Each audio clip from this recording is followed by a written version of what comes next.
بسم اللہ الرحمن الرحیم.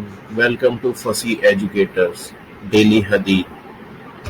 ہم سے عثمان ابن ابی شیبہ نے بیان کیا، کہا ہم سے جریر نے منصور کے واسطے سے بیان کیا، وہ ابو وائل سے، وہ حذیفہ سے روایت کرتے ہیں، وہ کہتے ہیں کہ ایک مرتبہ میں اور رسول اللہ صلی اللہ علیہ وسلم جا رہے تھے کہ ایک قوم کی کوڑی پر جو ایک دیوار کے پیچھے تھی پہنچے تو آپ صلی اللہ علیہ وسلم اس طرح کھڑے ہو گئے جس طرح ہم تم میں سے کوئی شخص کھڑا ہوتا ہے. پھر آپ صلی اللہ علیہ وسلم نے پیشاب کیا اور میں ایک طرف ہٹ گیا. تب آپ صلی اللہ علیہ وسلم نے مجھے اشارہ کیا تو آپ صلی اللہ علیہ وسلم کے پاس پردے کی غرض سے آپ صلی اللہ علیہ وسلم کی ایڑیوں کے قریب کھڑا ہو گیا، یہاں تک کہ آپ صلی اللہ علیہ وسلم پیشاب سے فارغ ہو گئے.